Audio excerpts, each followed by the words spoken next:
Hey guys, welcome to TNS Trace, and today we'll be doing respiratory physiology. Now we'll be focusing on carbon dioxide transport. Okay, so CO2 transport.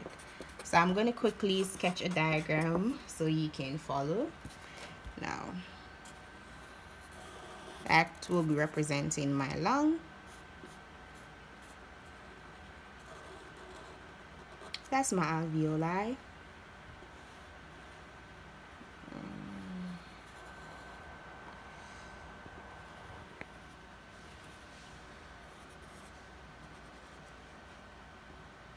That's my pulmonary vessel right there.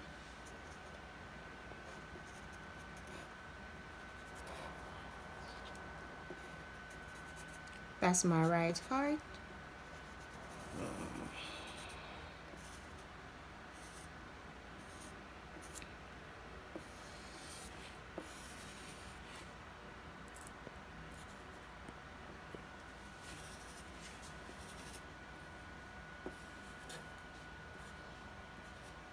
That's my left heart.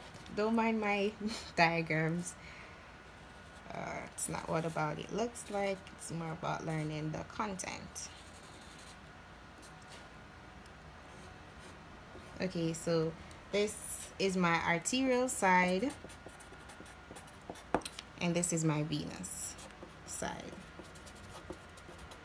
Okay, so it is very important to know the partial pressure of carbon dioxide on my arterial side and my venous side. So the partial pressure of carbon dioxide on the arterial side is 40 millimeter mercury. And the volume of carbon dioxide in 100 arterial blood is 48 milliliters per deciliter. Alright, so that's my arterial side. Now over to my venous side, the partial pressure of carbon dioxide elevates to 46 millimeter mercury, and the volume of carbon dioxide elevates from 48 to 52 millimeters per deciliter. So you notice, try not to mix them up. This is your pressure and this is your volume. So ask about pressure.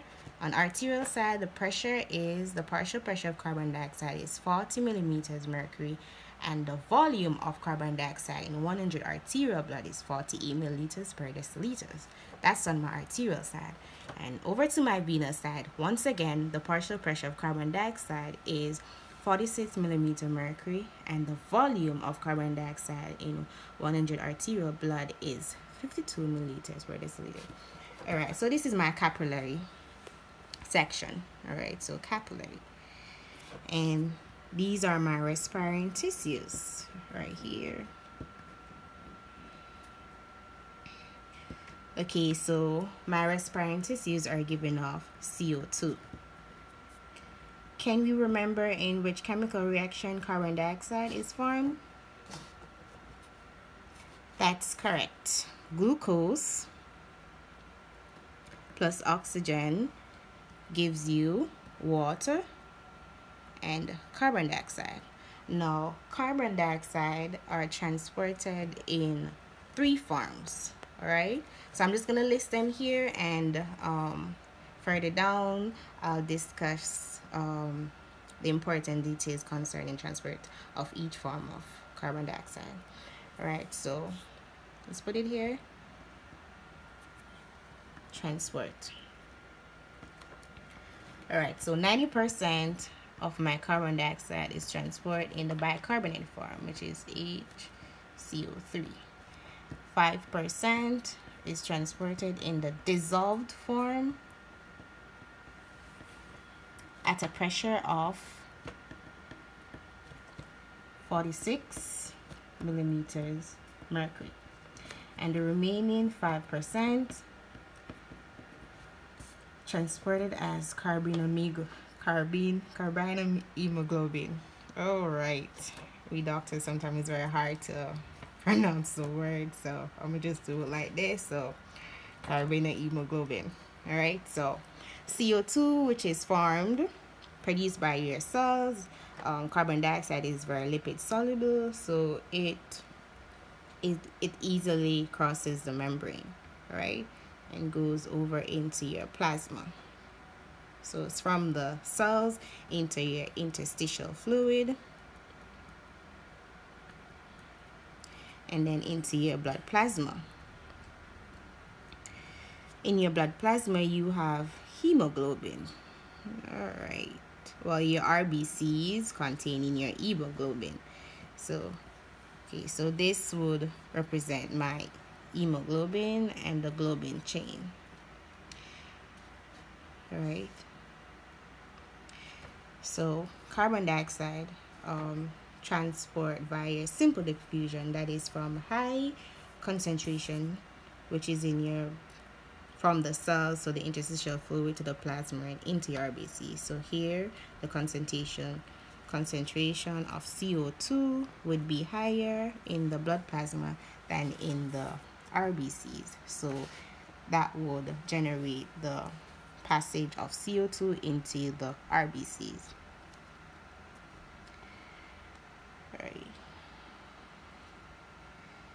So more and more CO2 is going into your RBCs, right? And eventually this would come to a halt of the system. But what the body does is create a mechanism so as to allow RBCs to pick up your CO2. So what happened is that you have a very important enzyme. What is that enzyme called?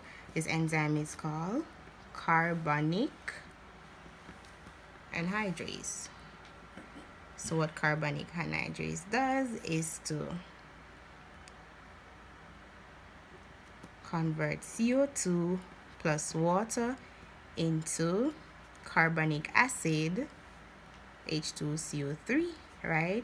And this carbonic acid dissociates into hydrogen and bicarbonate.